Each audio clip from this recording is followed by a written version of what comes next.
Listo. Muchas gracias. Bueno, como les decía, buenas noches a todos. Para mí es, como siempre, un gusto nuevamente saludarlos. Hoy vamos a continuar con la temática que estamos desarrollando en este módulo de relaciones humanas. Hoy vamos a hablar específicamente de lo que hace referencia a la importancia de reconocer el equilibrio que debe existir entre la emocionalidad y la racionalidad, no solo en el contexto de las relaciones humanas, sino sobre todo pues en el contexto de lo que son los métodos alternativos de resolución de conflictos y nuestro rol como facilitador en ese ámbito. Antes de compartir la presentación, pues a mí me gustaría escucharlos un tanto acerca de cómo perciben ustedes debe ser esa relación existente entre los procesos de emoción y la razón, o la emocionalidad y la racionalidad como procesos internos de los seres humanos. ¿Cómo concebimos esa relación y cómo creemos que debería funcionar ese equilibrio? ¿Qué piensan ustedes?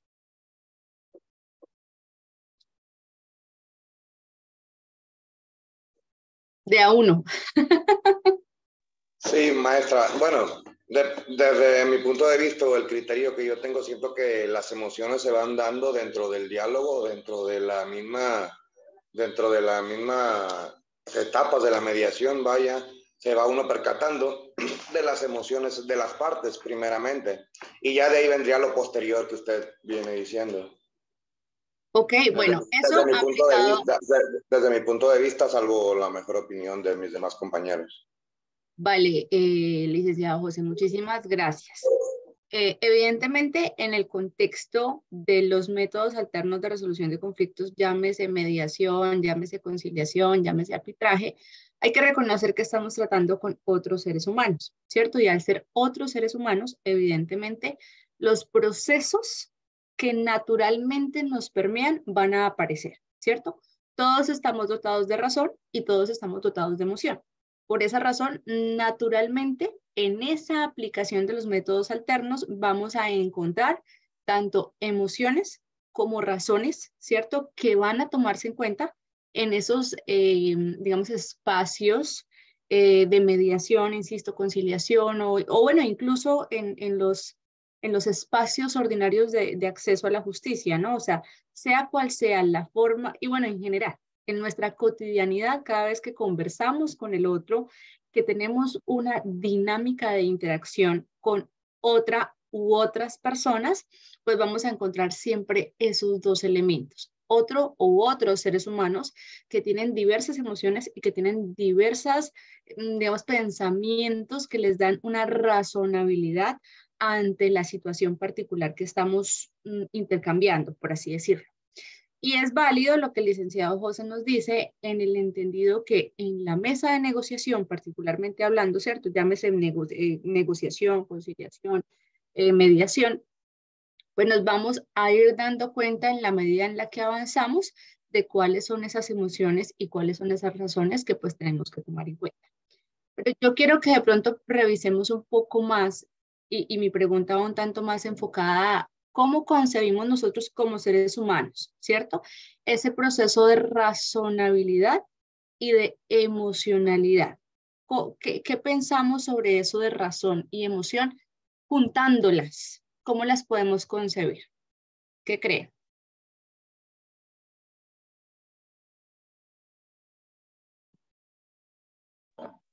Que puede ser, maestra, que la razón va más enfocada a un razonamiento, a un discernimiento ya de un criterio, que va enfocado a un criterio, y la emoción va más enfocado a un impulso del ser humano. Entre las relaciones humanas, creo que va más enfocado el impulso entre personas en cuanto a las emociones. Y ya cuando vas creando una razón, un criterio, o vas teniendo un discernimiento del objetivo al cual determinado quieres llegar, ya vas creando ese razonamiento que va encaminado a las emociones, pero siempre y cuando diferenciando de que la emoción es un impulso del ser humano y la razón es un razonamiento o discernimiento más allá. Perfecto. De hecho, esa es la razón por la cual hoy vamos a conversar de lo que vamos a conversar. Efectivamente, las emociones tienen una connotación un poco más subjetiva y un tanto más impulsiva, ¿cierto? Lo conversábamos en la clase anterior, en donde hablábamos sobre la inteligencia emocional y la importancia de aprender a regular nuestras emociones, entendiendo que no regularlas o no tratarlas o gestionarlas adecuadamente nos podía hacer pues generar consecuencias, ¿cierto? Que eran las que no deseábamos. Y eso sucede precisamente por lo que el compañero acaba de mencionarnos, porque la emoción tiene una connotación impulsiva.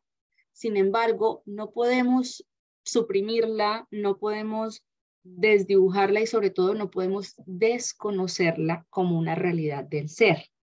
Y pese a eso, y pese a que por el otro lado tengamos a la razón, tal como él nos lo muestra, ¿cierto? Como un proceso un poco más objetivo, precisamente la razonabilidad viene de, o digamos que es el concepto que hace referencia a la aplicación de la razón en la cotidianidad, ¿cierto? Y esa razonabilidad tiene que ver con la forma en la que yo le doy a mis determinaciones una connotación objetiva, pensada, razonada, mediada por un criterio, ¿cierto? En donde yo he tomado en cuenta hechos, situaciones, contextos para determinar acciones mucho más concretas desde eso que es la razón.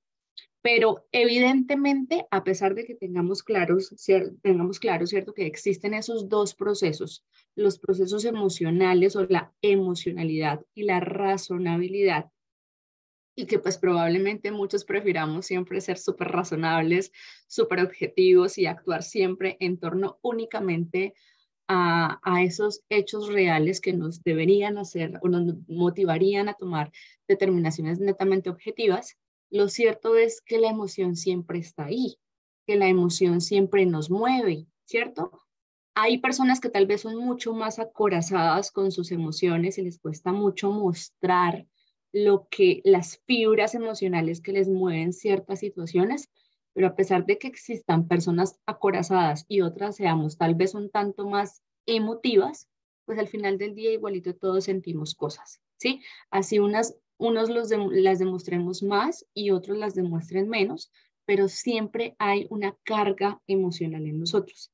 Sin embargo, cuando estamos abordando desde el ámbito profesional y sobre todo en el contexto de la resolución del conflicto, en donde los facilitadores tienen un rol como tercero neutral, porque así lo encontramos, es la denominación que aparece siempre, ¿cierto? Llámese mediador, llámese conciliador, llámese negociador, es un tercero neutral, o al menos en los mecanismos heterocompositivos. Esa neutralidad exige que a pesar de que la emocionalidad sea un proceso natural en mí, o sea, la emoción es como la piel, ¿sí? Es una cosa inherente, así como los derechos fundamentales, ¿cierto? Están conmigo por el mero hecho de existir. Yo no me puedo quitar mis emociones, pero yo sí tengo que aprender a manejarlas, porque en el momento de actuar, ¿cierto? Y sobre todo en ese contexto de la mediación o de los métodos alternativos de resolución de conflictos, mi visión y mi postura debe ser muy objetiva, ¿sí? Y esa objetividad aparece solo si yo logro establecer un equilibrio entre la emoción y la razón. Y hablamos de equilibrio porque yo no puedo, insisto, negar las emociones, ¿sí? Entonces, y negar las emociones porque a veces pensábamos que la objetividad tenía que ver con el hecho de tomar una determinación o una postura netamente guiados por la razón. Y digamos que frente a esa determinación o esa afirmación, se han expuesto diversas posturas teóricas en donde se ha afirmado que ese hecho es un hecho un poco irracional incluso, ¿cierto? Porque al entender que quienes revisan los conflictos en in situ, ¿no? Porque es que la mediación es así, es en el momento, con las partes ahí, con la discusión a flor de piel, pues evidentemente tienen emociones que se van a movilizar en ese instante sobre esa mesa redonda en donde todos vamos a intentar buscar una solución. Entonces, si bien es cierto, la objetividad es un principio, la neutralidad es un principio y evidentemente tienen que garantizarse vamos a ser conscientes que esa neutralidad, que esa objetividad aparecen no de una afirmación que poco reconoce lo que como humanos somos, ¿cierto? Sino que logra entender que si bien es cierto, tenemos una emoción y tenemos una razón, hay que mantener el equilibrio para que el proceso que se ofrezca sea evidentemente objetivo y evidentemente neutral. En donde yo digo, ok, yo soy mujer, por ejemplo, vamos a poner un caso en donde una situación muy común que suele llevarse a los momentos o a las instancias de mediación, que es el tema de custodia, regulación de visitas, alimentos y todo lo demás, en donde vamos a atender a una mujer que está solicitándole al papá de sus hijos, ¿cierto?, que asuma las responsabilidades jurídicas y morales que tiene con el ejercicio de su paternidad. Y evidentemente aquí tenemos una cantidad importante de emociones, ¿cierto? Porque tenemos a una mujer que está dolida por una posible infidelidad, por ejemplo, que está dolida porque la nueva novia, pues a ella sí le da un rol que tal vez a ella no le dio, se fueron de vacaciones hace poquito y a ella no la llevaron de vacaciones y ella está pasando necesidades por el tema de todo lo que son sus necesidades con sus hijos, que pues a ella le ha tocado últimamente asumirlos en la gran mayoría sola, ¿sí? Y ella está frustrada, molesta, dolida, enojada, triste, porque todavía con todo lo que ha sucedido con él lo quiere. Entonces hay una cantidad de emociones que a ella le movilizan su postura en esa audiencia y pues probablemente yo como mujer me sienta un poco identificada con ella. Y a mí también me dé coraje lo que está pasando, ¿cierto? Y si probablemente quien la atiende incluso también es mamá, pues eso hace que evidentemente sea un poco más complicado de asumir un rol objetivo y neutral en donde yo logre darle un balance a la emoción, ¿cierto? Entonces, claro, yo no puedo pretender sentir lo que puedo llegar a sentir, ¿sí? Pero yo debo ser lo suficientemente inteligente y otro tipo de herramientas que es lo que vamos a revisar hoy para poder mediar esa emoción, ¿cierto? Que claro, o sea, la sororidad ahí a flor de piel, o sea, yo me puedo enranchar y si fuese otro contexto, claramente pues yo pudiese tomar una postura muchísimo más concreta hacia lo que son los derechos de esta mujer que evidentemente se ha visto vulnerada, pero en este momento la exigencia de esa situación para mí es distinta. Y yo tengo que ser absolutamente neutral, revisar los hechos, revisar los contextos, porque esta es otra cosa que también nos sucede, y es que pues a veces vemos la situación desde un único lado de una única cara de la moneda, ¿cierto? Y siempre nuestro deber ser es revisar la postura de ambas partes, la versión de ambas partes para poder proponer fórmulas de arreglo mucho más eficientes en el caso de la conciliación. Entonces, fíjense que cuál es la postura que vamos a evitar pensar que ser objetivos y neutrales tiene algo que ver con ser únicamente o con aplicar únicamente la razón. Porque esa es una postura que teóricamente ha sido discutida y la verdad me parece que tiene mucha razón ese argumento y es que, caray, los seres humanos sentimos naturalmente, entonces es imposible dejar de sentir. Sin embargo, sí es posible aprender a equilibrar y a mediar la emoción para que mi postura sea mucho más coherente, objetiva, neutral, aprendiendo a equilibrar esa emoción y esa razón que hace que movilice la determinación y la postura que yo asumo frente al proceso. Entonces, de eso es de lo que vamos a hablar hoy, de cómo la emocionalidad y cómo la razonabilidad pueden llegar a equilibrarse y necesariamente deberían equilibrarse para poder encontrar como esa objetividad y neutralidad que necesariamente pues debe aparecer en ese proceso de mediación.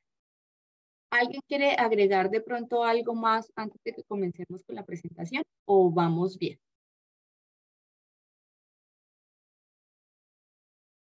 Maestra, Dime. no sé si esto va un poco, ahora que nos pidió pues que buscáramos conceptos del tema, Sí. yo estaba viendo a este señor que se llama Goleman, que Ajá. hablaba pues que se ha dedicado ahora sí que a escudriñar todo, ¿no? ahí ha analizado mucho esa cuestión como en grupo para empresas. Ajá, ok. Y decía que la inteligencia emocional pues es una capacidad pues que se va creando, forjando, y que él veía que las personas que eran muy inteligentes, que terminaron, no sé, que daban el discurso, ahora sí que final en la escuela y que pues eran obviamente inteligentes, pero a la hora que se veían en una situación de frustración, de ira, pues se echaba por la borda toda esa inteligencia que no les servía de nada. Y entonces decía que que puede ser una persona pues no muy inteligente, pero que puede ser brillante al momento en que tú tratas tus emociones. No sé si eso es un poquito lo que se va a analizar, o sea, cómo va a pasar eso. Sí, mira, Daniel Goleman es el padre de la inteligencia emocional. Hoy vamos a tocar un poco lo que es la inteligencia emocional, que la revisamos la clase anterior, ¿cierto? Porque evidentemente hace parte de esas herramientas que debemos tomar en cuenta para lograr el equilibrio emocional. Y digamos que efectivamente lo que tú leíste es así y así lo plantea el autor, que las habilidades racionales son unas y las habilidades emocionales son otras, ¿sí? Y esto deviene de un apego a la teoría de las inteligencias múltiples que la elaboró Gardner. Y Gardner nos habló de 7 tipos de inteligencias en donde no únicamente estábamos hablando de las habilidades lógicas matemáticas, que son las que probablemente han fundado todos nuestros sistemas educativos, ¿cierto? Entonces, él nos decía, ok, que una persona tal vez no tenga las habilidades o que no sea habilidoso en lo que tenga que ver con la aplicación de los conocimientos lógicos y matemáticos, no quiere decir que no sea una persona inteligente, sino que tal vez su forma de inteligencia es distinta. Eso es lo que nos decía Gardner.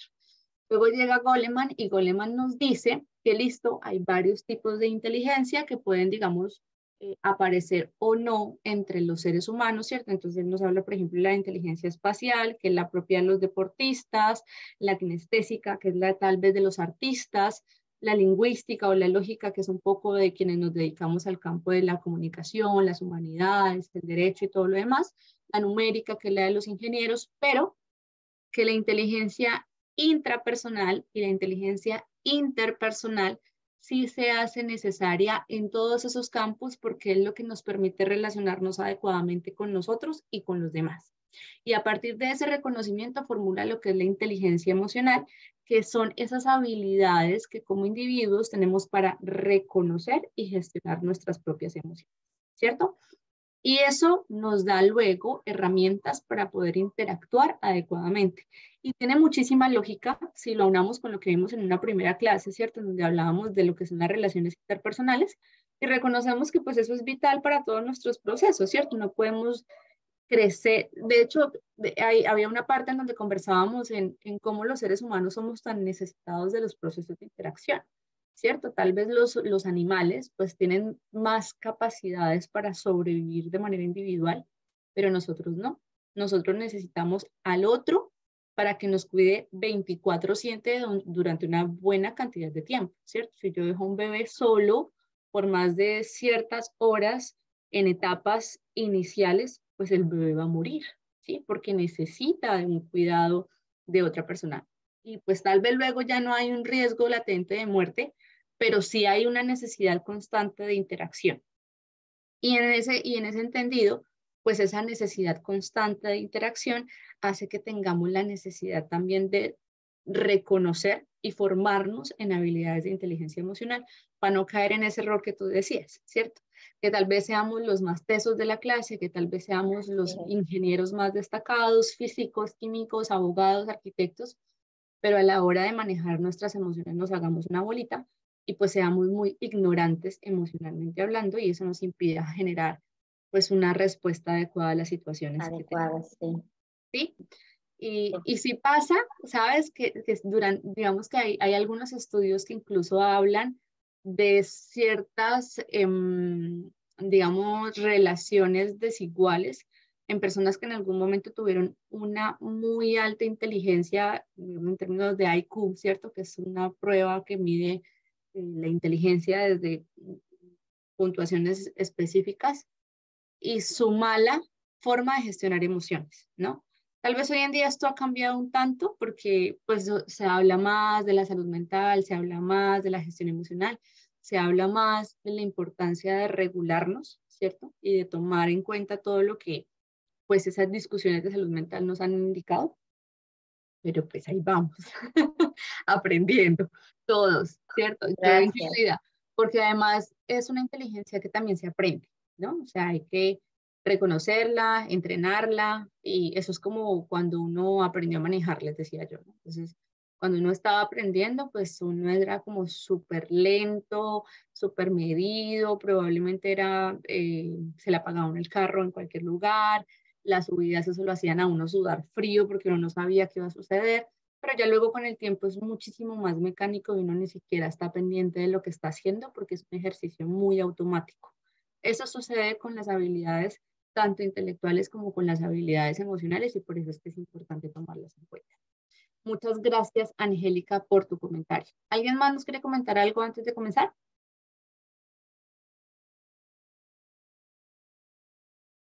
Bueno, asumiré el silencio como un no y vamos entonces a comenzar.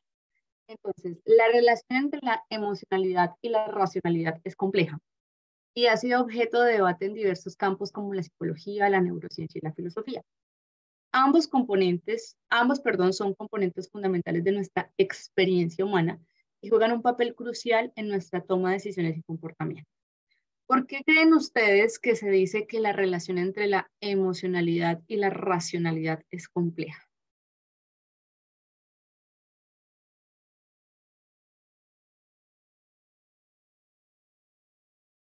Es compleja porque no hay forma alguna de unificarla. No hay forma alguna de elaborar una ecuación, ¿cierto? Que le dé una solución concreta a algo que no es medible de manera concreta.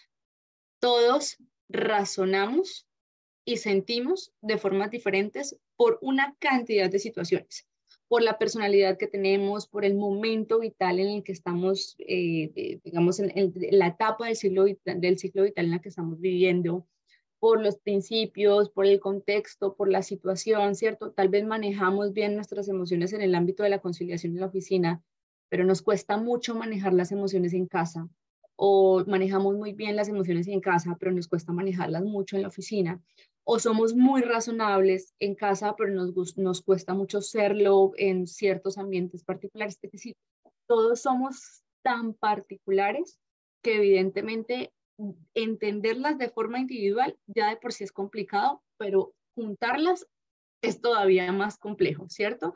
Porque requieren de un equilibrio, ¿cierto? Y ese equilibrio o como ese status quo en donde la cosa funciona como adecuadamente ha sido muy complejo de unificar. Sin embargo, sí encontramos algunas posturas que han hablado de la forma en la que pueden llegar a relacionarse o cómo se entiende la relación entre la razón y la emoción. ¿Cierto? Entonces, una de esas posturas teóricas que hablan de esa interacción entre la razón y la emoción, eh, pues la formula precisamente desde ahí, desde la interacción y el equilibrio, es decir, como una constante que se junta y que de alguna manera tiene que buscar ese status quo. ¿Y qué nos dice la presentación? Las emociones y la racionalidad interactúan entre sí. Eso es lo que les digo como una espiral, hagan de cuenta, en donde la toma de decisiones y entre la toma de decisiones y la generación de respuestas, ¿sí? Es decir, son dos procesos diferentes. Uno que tiene que ver con qué voy a hacer, ¿cierto? O más bien, qué me motiva para determinar qué hacer y cómo lo hago, ¿sí? Eso es la toma de decisiones y la generación de respuestas. Las emociones pueden influir en nuestras evaluaciones y juicios racionales, ya que pueden generar sesgos cognitivos o afectar nuestra capacidad para procesar información de manera objetiva. Lo que les decía hace un rato con el tema del ejemplo, ¿cierto? Cuando yo me dejo llevar por la emoción, pues yo ya voy a dejar de cumplir ese rol de tercero neutral que tengo porque yo ya paso a tener un sesgo cognitivo, ¿sí? Entonces yo ya no soy consciente de cuál es mi rol, no soy consciente de cuáles son los derechos tal vez integrales de las partes, sino que empiezo a tomar un interés o a tomar partido por alguno de los intereses de las partes. ¿Sí? Por otro, eso es lo que sucede cuando me dejo llevar de la emoción. ¿Sí? Por otro lado, la racionalidad puede modular nuestras emociones al proporcionar un marco lógico y cognitivo para evaluar y regular nuestras respuestas emocionales. Es decir, bajo esta postura teórica, la relación entre la racionalidad y la emocionalidad tienen que ver con el hecho de cómo yo entiendo que las vinculo y me ayudan a equilibrarlas a sí mismo. Es decir, la razón no actúa como un agente ajeno, sino que es quien me ayuda a modularme, es quien me ayuda a gestionar. Es decir, bajo esta perspectiva de interacción y equilibrio, yo sé que tengo una emoción, pero esa razón que sé que también es mía, me ayuda a resolverla y gestionarla para que mi postura sea un poco más equilibrada, sea un poco más objetiva, ¿sí?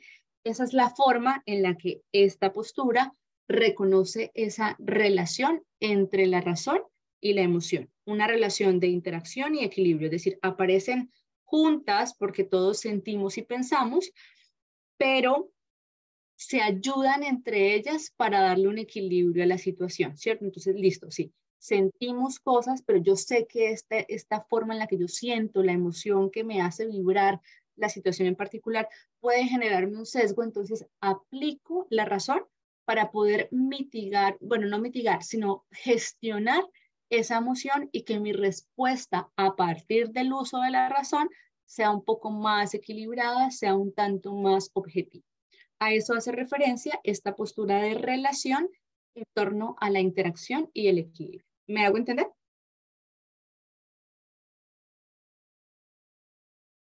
¿Sí? Ok.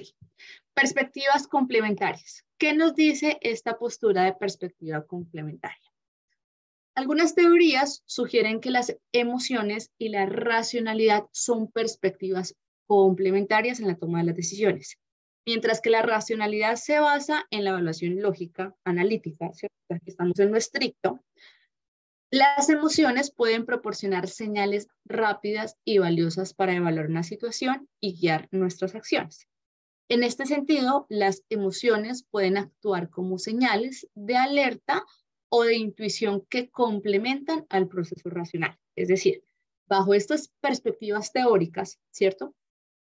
Se entiende que la emoción es como un proceso básico que ayuda, ¿sí?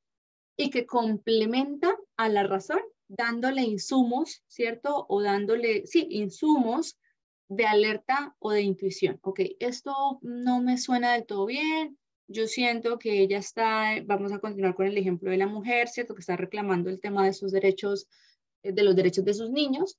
Entonces a mí la emoción me hace entender un poco lo injusto de la situación, la necesidad de que el padre asuma un rol un poco más responsable y todo lo demás. Y utilizo esa emoción para entender un poco la alerta y activar mis habilidades intuitivas para luego aplicar la razón como la fórmula que me permite entender de manera mucho más objetiva la situación, ¿cierto? Entonces, en esta perspectiva complementaria, lo que sucede es que aparece inicialmente una emoción que me da, insisto, insumos de intuición o de alerta y que luego se acompaña o se complementa, por eso se llama perspectiva complementaria, se complementa de un proceso de racionalidad en donde yo tengo la posibilidad de aplicar, ¿cierto?, una evaluación lógica a la situación para tomar una decisión mucho más objetiva. Eso es lo que nos dice la perspectiva complementaria. ¿Me hago entender? Ok. Sí. Otra postura habla de la influencia cultural y social, ¿sí? ¿Y qué nos dice esta postura teórica? Apunta al hecho de que la relación entre la emocionalidad y la racionalidad también está influenciada por factores culturales y sociales. Las normas y valores culturales pueden moldear la forma en la que expresamos y regulamos nuestras emociones, así como las expectativas sobre el comportamiento racional. Por ejemplo, en algunas culturas se puede fomentar una mayor expresión emocional, mientras que en otras se puede dar más importancia a la racionalidad y el autocontrol. Es decir, esta postura de alguna manera lo que hace es que reconoce cómo los diferentes contextos le dan un reconocimiento y un valor a lo que es el proceso de la emocionalidad y el proceso de la racionalidad. Y aquí es importante mencionar que incluso esto pudiese llegar a estar muy relacionado con el tema del género, ¿no? Tal vez, por ejemplo, culturalmente, en muchos lugares, es mayormente permitido que las mujeres muestren mayor emoción y además hay un sesgo en donde suele creerse que las determinaciones de las mujeres son más movidas por la emoción, ¿cierto? Y si bien es cierto, neurológicamente nuestros cerebros están dotados de más habilidades emocionales y sensitivas, pues lo cierto es que también podemos ser muy objetivas. Pero culturalmente y durante mucho tiempo, y tal vez en muchos lugares todavía, pues se ha pensado que las mujeres son mucho más emocionales, que tienen mucha más posibilidad de expresar sus emociones y que en algunos momentos incluso toman decisiones a partir de su emoción. Eso tiene sus lados positivos y sus lados negativos, ¿no? Lados positivos en el hecho de que se nos ha permitido tal vez más libertad para expresar nuestras emociones, y esa creo yo que es una violencia de género que de alguna forma los hombres han tenido que vivenciar, porque también hay violencia de género que recae evidentemente sobre los hombres, y creo yo que esta es tal vez de la más complicada, ¿no? A los hombres se les enseña a ser fuertes, se les enseña que no pueden llorar, se les enseña que deben resolverlo todo sin que su coraza pueda caerse, porque su deber es ser fuertes y mantenerse de esa manera, ¿no? Las niñas como somos un poco más frágiles, más vulnerables, entonces no se puede llorar, porque pues digamos, se formó culturalmente una percepción en donde era mucho más válido que nosotros expresáramos nuestras emociones. Esto, gracias al cielo, ha ido cambiando, ¿cierto? Hoy en día las posturas son más diferentes, somos mucho más conscientes que no hay un sexo débil y un sexo fuerte, ¿cierto? Sino que evidentemente todos deberíamos apuntarle a la igualdad y a la equidad, y en ese plano de equidad, pues está muy válido que tanto entendamos que los hombres pueden expresar libremente sus emociones, como también entender que las mujeres perfectamente podemos tomar decisiones objetivas en donde logremos mediar nuestras emociones y nuestra racionalidad. Pero esta postura de influencia social o cultural tiene que ver un poco con eso, ¿no? Con que la forma en la que tanto se relacionan como se expresa la emoción y la razón tiene mucho que ver con aquello que nuestro ambiente nos enseña. Y eso es muy válido, ¿sí? Hay una postura o una teoría, más bien, es una teoría, la teoría del aprendizaje social de Vygotsky, que probablemente ustedes ya la han visto o la han escuchado en algún lado, y habla precisamente de eso, ¿no? Los seres humanos somos en gran medida lo que nos enseña a ser nuestro entorno. Entonces, hagamos un ejercicio sencillo ahí como interno, ¿no? Si tal vez tomamos a un niño de 10 años que vive en una zona con unas necesidades socioeconómicas debidamente satisfechas, que tiene acceso a la educación, que vive en una familia funcional, tiene un papá, tiene una mamá que se esfuerzan y se esmeran por tener una buena relación entre ellos y darle un ambiente saludable, y lo comparamos con otro niño que tiene exactamente la misma edad, ¿cierto?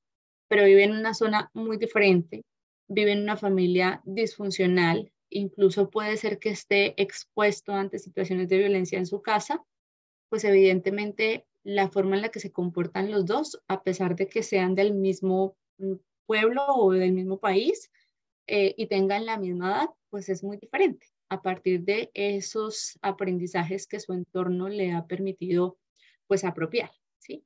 Y eso está muy relacionado con esto, aparte de lo que es la influencia social y cultural y cómo ella de alguna manera permite explicar esa relación entre la emoción y la razón, ¿cierto? Y es cómo culturalmente pues se moldea al sujeto para que entienda, permita y también reprima cierta aplicación de sus capacidades emocionales y racionales a la hora de tomar decisiones, ¿no? Entonces, insisto, esta es una postura teórica que tal vez ha sido muy discutida, pues, y creo yo que la discusión es un poco más sobre la consecuencia de la realidad, ¿no? O sea, porque creo que no puede ser controvertida a la hora de reconocer que sí es cierto. O sea, somos en gran medida lo que el ambiente nos ha enseñado, ¿cierto? nuestros papás nos enseñaron a pararnos de alguna manera frente a ciertas situaciones, ¿cierto? Entonces, qué sé yo, temas de violencia, ¿cierto? Entonces, ¿cómo se percibía la violencia en casa? ¿Sí? ¿Era permitida? ¿No era permitida? ¿Teníamos un papá violento o una mamá violenta? Y cómo ello nos enseñó a dar una respuesta frente a la violencia, si se validó o no se validó. Y eso nos hace que hoy en día nuestras posturas frente a las situaciones pues tengan una gran, un gran contenido de razón o un gran contenido de emoción a partir de lo que pues nos han enseñado. Miren que yo hace algún tiempo estuve trabajando en el Centro de Atención a Víctimas de Violencia Intrafamiliar, que aquí en Colombia se llama el CAIVAS, perdón, el CAVIF. El CAIVAS es el de violencia sexual, en el CAVIF, que es el Centro de Atención a Víctimas de Violencia Intrafamiliar. En algún momento entrevisté a una mujer que me hizo pensar muchas cosas, ¿saben? Porque ella llega, vamos a suponer que hoy es 1 de junio, entonces llega el 1 de junio a hacer una denuncia a su esposo porque le había golpeado muy fuerte, incluso le había generado una lesión, lo que va antes de una fractura, ¿cómo es que se llama? Fisura. Gracias.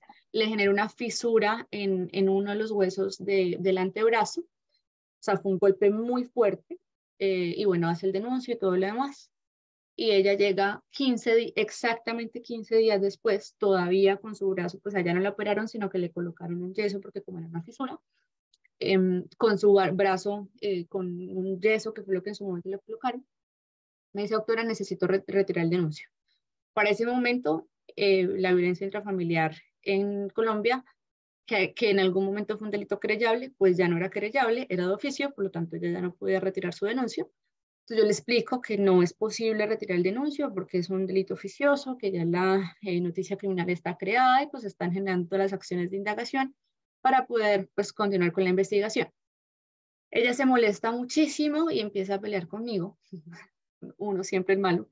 Entonces molesta mucho conmigo y me dice que como yo no le voy a ayudar, porque como yo no voy a entender que es que su esposo estaba pasando por un mal momento, que ella le explicó que todo fue culpa de ella, que ella fue la que, o sea, que le habían pegado por culpa de ella, porque ella le había servido la comida fría y ella sabía de toda la vida que al esposo le gustaba la comida era caliente y que cómo ella iba a cometer ese error y luego a pretender culparlo a él cuando pues él no estaba haciendo nada malo, sino que pues simplemente se enojó, que pues sí, tal vez se enojó mucho, pero pues es que fue culpa mía, ¿no? Y todo el tiempo con el discurso de fue culpa mía, fue culpa mía, fue culpa mía.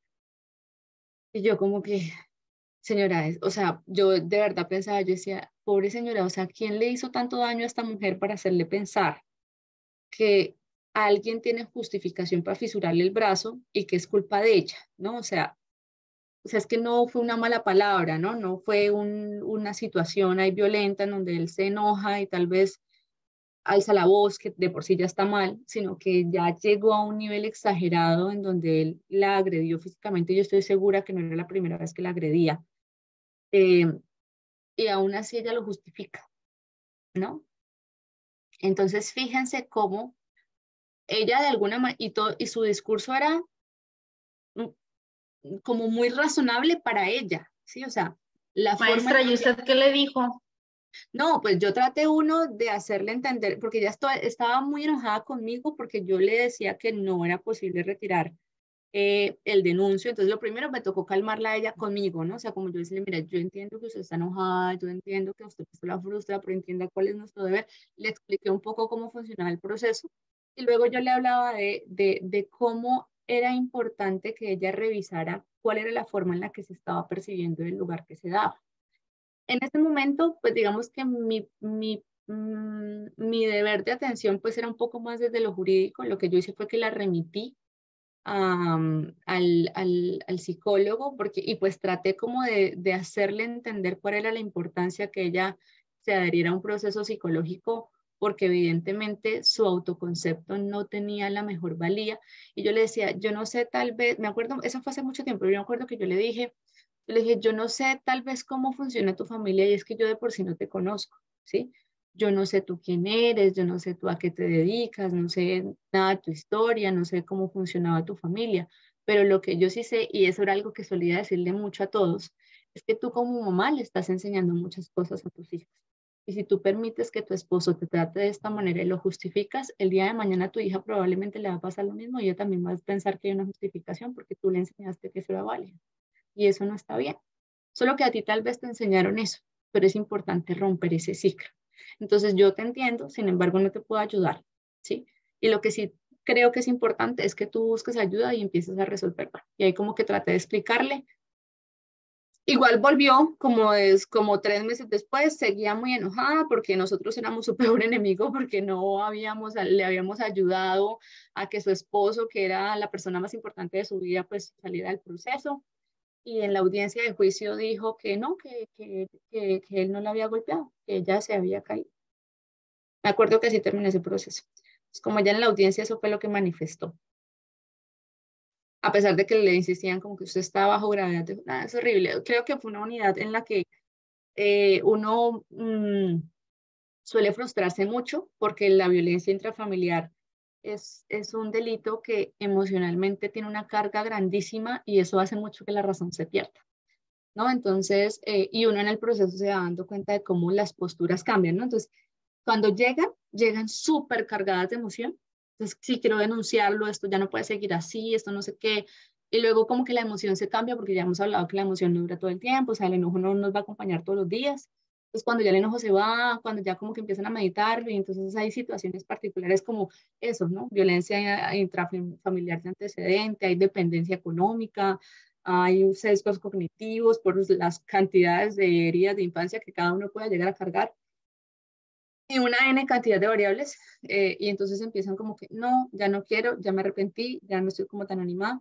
Creo que es un muy buen ejemplo de cómo vemos cómo las cargas de emoción y razón van cambiando por el camino y van haciendo que tomemos posturas distintas, ¿no? Y en ese sentido creo yo que el trabajo es infinito, tanto con víctimas como victimarios, porque siento yo que en la medida en la que entendamos que la familia pues es tanto, enseña tanto, corrige tanto, ayuda tanto, eh, pues tal vez vamos a ser mucho más conscientes de cuáles son esos ambientes que nos damos en casa, ¿no? Entonces, mmm, creo yo que ese es un reto desde todos los sentidos, desde lo jurídico, desde lo social, desde lo individual, desde lo educativo, desde lo organizacional, desde todo, de lo político, evidentemente, para poder darle un reconocimiento mucho más organizado, ¿sí?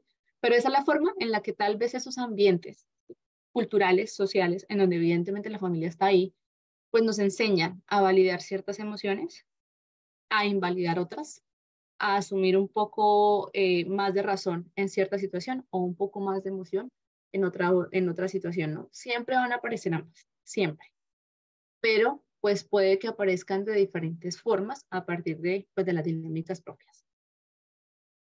Otra postura tiene que ver con el contexto y la experiencia individual. Y aquí que nos dice la teoría que el impacto de la emocionalidad y la racionalidad puede variar según el contexto y la experiencia individual. Las personas pueden diferir en la forma en la que procesan y equilibran las emociones y la racionalidad influenciados por su historia de vida, por su personalidad y habilidades de regulación emocional. Algunas personas pueden tener una mayor tendencia hacia la toma de decisiones, mientras que otras pueden enfatizar más a la lógica y a la racionalidad. Creo yo que esto evidentemente está muy relacionado al anterior. Tal vez esta influencia cultural y social lo hace en un, digamos que en un plano un poco más amplio, ¿no? Nuestra cultura, el país donde crecemos, ¿no? Entonces, evidentemente, pues, creo que México y Colombia se parecen mucho en muchas cosas, sí tenemos una cultura muy similar. Obviamente hay muchas cosas que también nos diferencian, pero pues tal vez los países latinoamericanos pues crecemos como con patrones culturales relativamente similares. En cambio, aquí en esta parte de la historia o la experiencia individual, tal vez habla un poco más desde ese microsistema, ¿no? Hay una teoría que se llama teoría ecológica de Bonfenbrenner, y a mí me gusta mucho porque hagan de cuenta como esos, no sé, ¿han escuchado la teoría ecológica de Bonfenbrenner? ¿No? A ver, aquí mi arte. Date cuenta como un mapa no, un sistema solar de esos que hacíamos en el colegio. en donde colocábamos ay, esperen que esto se pone feo, donde poníamos el sol al centro, ¿cierto? Aquí, es que bueno, parece como algo en el centro y alrededor están como las órbitas, ¿cierto? La teoría ecológica de von Brenner coloca eso, como varios circulitos que se van ampliando, en donde nos muestra cómo los seres humanos pertenecemos a diferentes sistemas. El microsistema es la familia, luego viene el endosistema, creo que hace referencia como a nuestra escuela, a nuestro barrio, luego viene el macrosistema, que es como nuestra ciudad y nuestro país, y luego viene el exosistema, creo que se llama el último, que es como la realidad social y cultural un poco más global que se está viviendo, ¿no? Y cómo esos sistemas, desde los más chiquitos hasta los más grandes, pues de alguna manera tienen una influencia en lo que somos, ¿cierto? Por todo, por las dinámicas económicas, por las circunstancias políticas, las dinámicas sociales, incluso la música, ¿no? Entonces, cómo eso interactúa en quienes somos. Y básicamente esta es, creo yo, ¿no? Que es una forma sencilla de entenderlo, la influencia cultural y social tal vez reconoce un sistema un poco más amplificado, ¿no? En donde esa circunstancia de interacción social con ese sistema amplio, pues me hace responder de la forma en la que respondo. Y el contexto de la experiencia individual también tal vez nos habla de un sistema un poco más micro, ¿no? De esa familia y de esa relación incluso conmigo misma o conmigo mismo, en donde he entendido cuál es la forma en la que proceso y equilibrio tanto mis emociones como mi razón. Entonces, lo que hablábamos un tanto del caso de la señora, creo que pudiésemos tal vez colocarlo un poco más aquí, en esa experiencia individual, hablando, por ejemplo, de lo que pudo haber sido que ella haya sido probablemente una víctima de violencia intrafamiliar desde hace mucho tiempo, ¿cierto? En donde tal vez vio violencia intrafamiliar en su casa, donde tal vez una mamá le enseñó que eso era válido y un papá le enseñó que esa era otra forma de expresar amor, ¿no? Eh, Porque pues eso hizo que su determinación en ese momento fuese tan guiada por la emoción y tampoco orientada por la razón, ¿no? Bueno, evidentemente si ella fuese mucho más razonable, sería consciente de cuáles son sus derechos, de cuáles son sus roles como mujer y como mamá, y eso pues hubiese hecho que tomara una postura distinta, pero pues no fue así. Algunas personas pueden tener una mayor tendencia hacia la toma de decisiones emocionales, mientras que otros pueden enfatizar más a la lógica y a la razonabilidad. En última instancia, tanto pues, o digamos que ambos procesos, la relación entre los procesos es compleja y multifacética, sobre todo por lo que les he mencionado, ¿no? Fíjense que son varias teorías y de alguna manera cada una tiene un poco de razón en algo de lo que propone. Ambos aspectos son importantes y pueden complementarse en nuestra experiencia humana, y yo creo que una de las cosas vitales que necesariamente tenemos que aprender en esta clase es que no podemos desligarnos de ninguno, ¿no?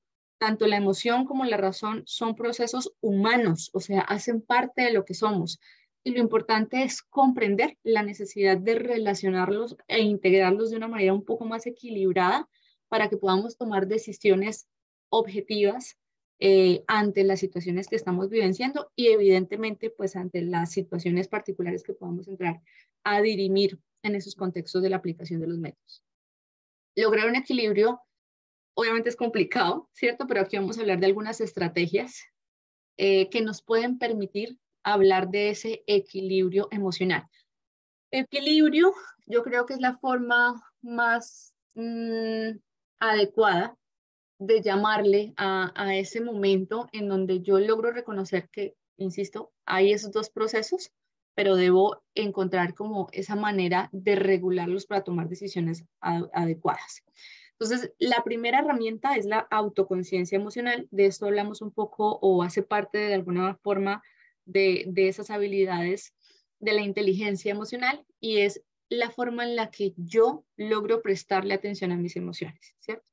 Ser consciente cómo me afectan en diferentes situaciones y reconocer patrones emocionales y cómo estos influyen en nuestros pensamientos y nuestros comportamientos. Miren que en una época en consultorio jurídico, bueno, específicamente en el Centro de Conciliación de Consultorio Jurídico, teníamos una compañera consultora que ella pues muy abiertamente dijo que pues se iba a abstener de facilitar espacios de mediación en temas de familia, específicamente de regulación de custodias, cuidados y visitas, porque sentía que estaba pasando por una situación que afectaba su objetividad. Y nos pareció pues una postura muy razonable y muy responsable además, en donde ella era muy consciente de sus emociones y pues claro, o sea, se acababa de divorciar y estaba como lidiando con esa situación, y ella logró reconocer sus emociones para decir, ¿saben qué? Prefiero tomar un alto y descansar como de este tipo de contextos mientras lo resuelvo, y luego pues nuevamente cuando ya pudo como sentirse un poco más tranquila y mucho más razonable frente a la situación, obviamente igual la emoción siempre va a estar, pero tenía más conciencia emocional de cómo manejarlo, pues pudo pues retomar ese tipo de procesos. Pero la autoconciencia tiene que ver con eso, con cómo yo soy capaz de identificar las emociones, ¿cierto? Y cómo éstas me pueden afectar en diferentes circunstancias, ¿sí? Esto aplica obviamente para todo, ¿no? No únicamente para la aplicación de los métodos alternos, sino para lo que somos en nuestra vida diaria, ¿no? Entonces, yo sé que cuando estoy enojada, hago o digo cosas que tal vez no quiero, ¿no? Entonces, esa autoconciencia emocional es la que me ayuda luego a generar el tema de la regulación, que es de lo que nos habla pues esta presentación o esta diapositiva que nos dice desarrolla habilidades de regulación emocional, ¿cierto? Es decir, aprendamos técnicas que nos ayuden a gestionar las emociones de manera saludable. Aquí hay algunos tips, ¿cierto? Eh, mis profesores de la universidad oyen la palabra tips.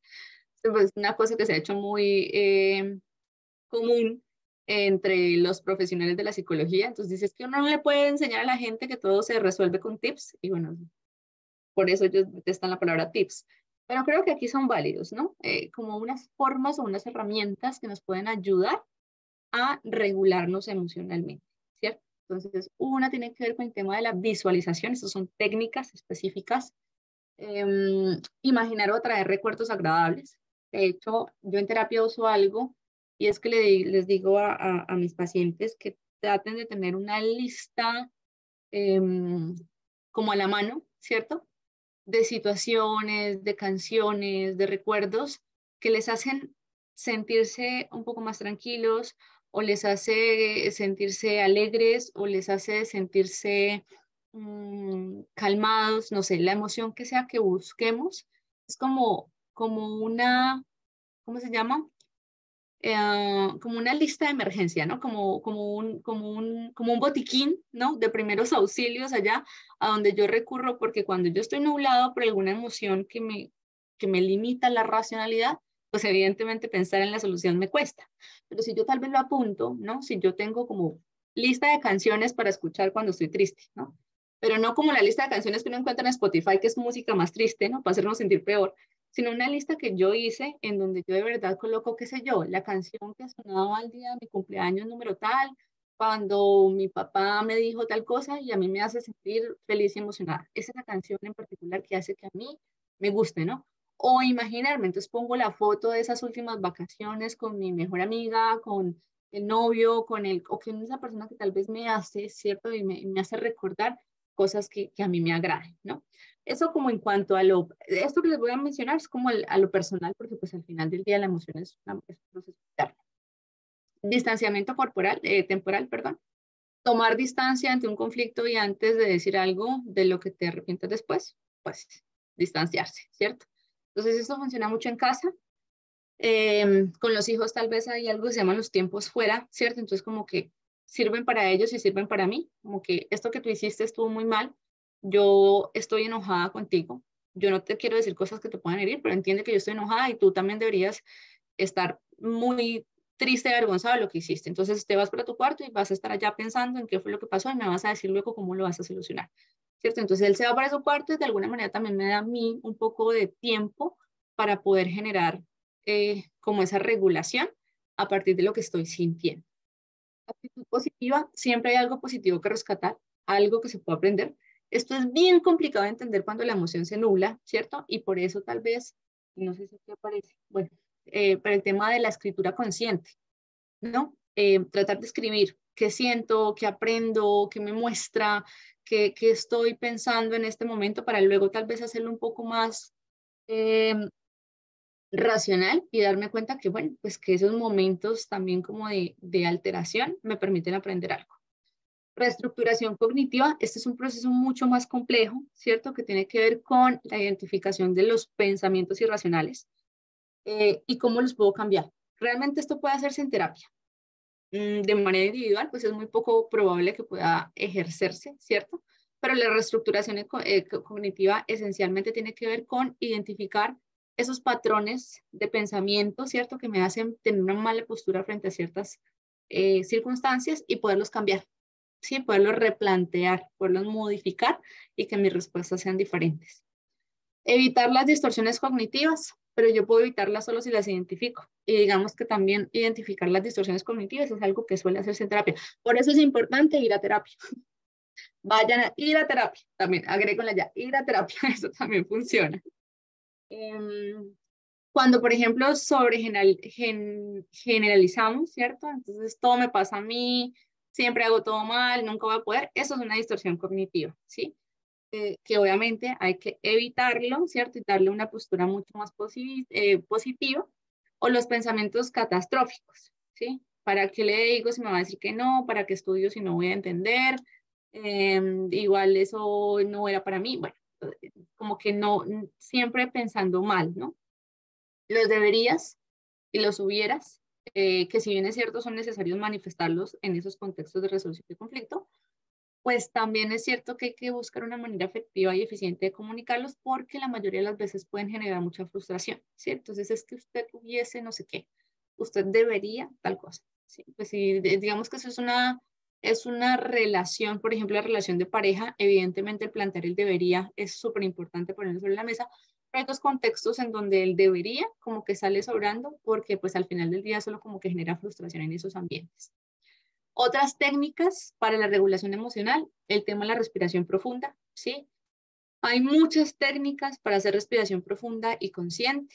Entonces, pues busquen alguna que les haga como que les permita calmarse, pero pues la básica es inhalar por la nariz durante unos segundos, los que uno pueda, mantener el aire en los pulmones, ¿cierto? Se siente una contracción y luego exhalar profundamente. Eso está absolutamente comprobado que ayuda infinitamente, pero nos cuesta un montón. Entonces también hay que apuntarlo allá en esa lista de emergencia de cosas que hacer cuando esté enojado. Allá también colocan respirar profundamente.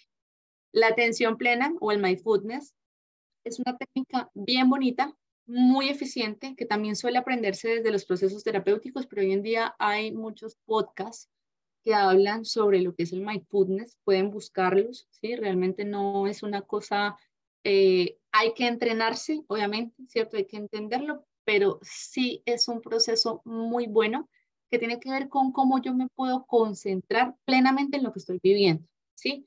Y en esa concentración plena, ¿cierto? O en esa atención plena a mí, reconozco pues mis emociones, cómo están surgiendo, cómo me están afectando, y yo no busco ni eliminarlas ni suprimirlas, sino que más bien busco entenderlas para poderlas resolver.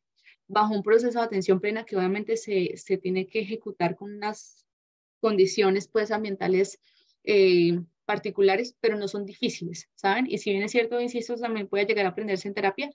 Yo he encontrado muchos podcasts y muchos videos en donde tal vez hablan de lo que es el mindfulness y son cositas que tal vez uno puede ir aprendiendo para que vaya uno mejorando ahí sus habilidades con la regulación. El distanciamiento cognitivo, imagina que te ves a ti mismo en la problemática desde una perspectiva externa, ¿no?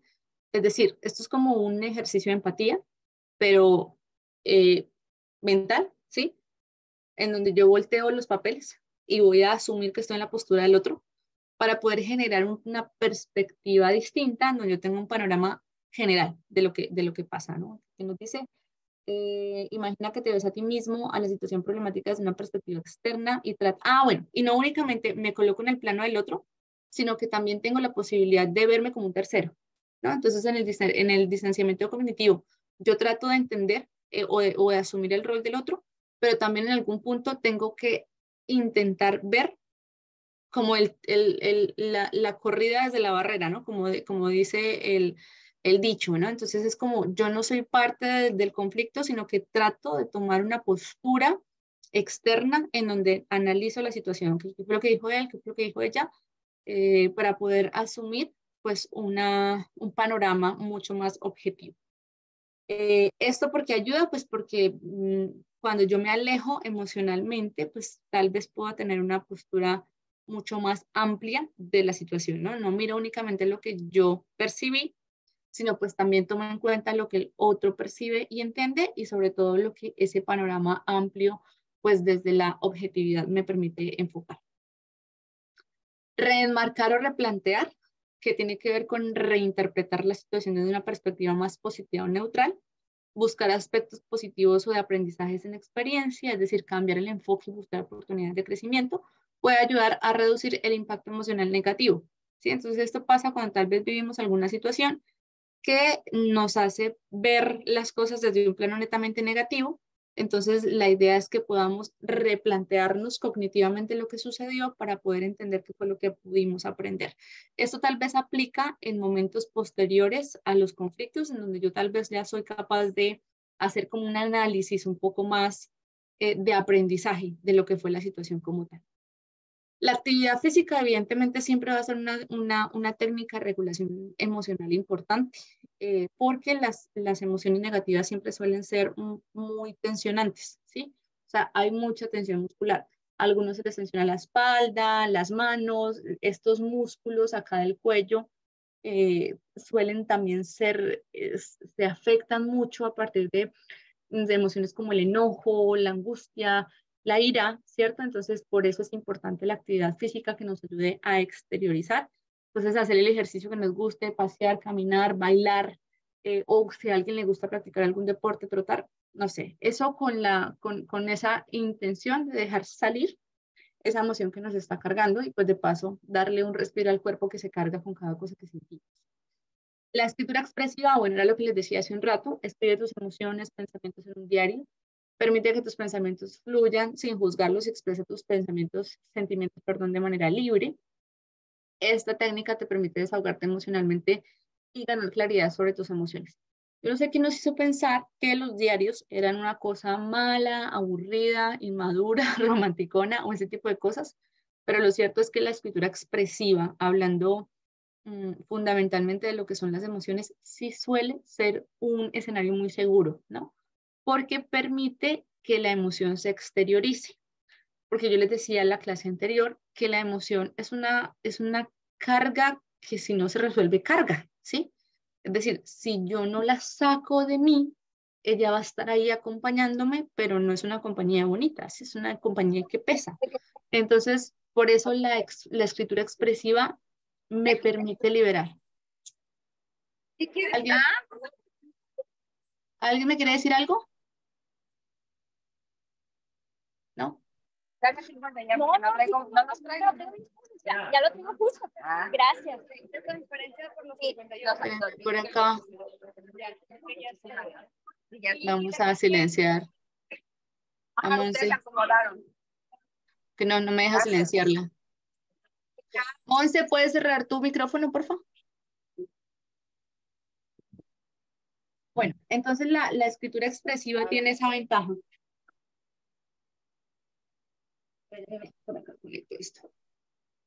Y es que nos permite liberarnos de esa carga, ¿no? Siempre siendo conscientes que las emociones necesitan eso. ¿Sí? Por eso yo necesito conversarlo o necesito sacarlo con el deporte, o si tal vez ese no es un escenario que me haga sentir muy cómoda, ¿cierto? O cómodo, el tema de la escritura siempre va a ser una muy buena opción.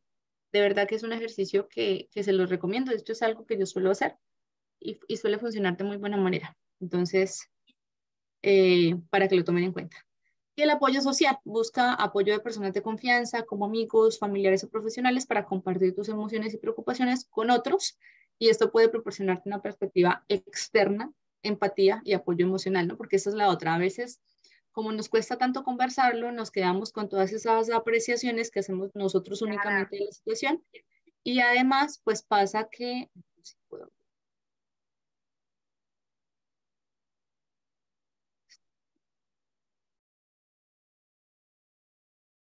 ¿Dónde sale la opción? Bueno, creo que ya ya como que apagó el micrófono. Nos cuesta mucho a veces buscar apoyo y nos quedamos con esas percepciones y en muchas ocasiones pues realmente nuestra postura no es la más racional, no es la más objetiva y por eso es importante conversarlo con otra persona que tal vez pueda darme una postura de esa forma, ¿no?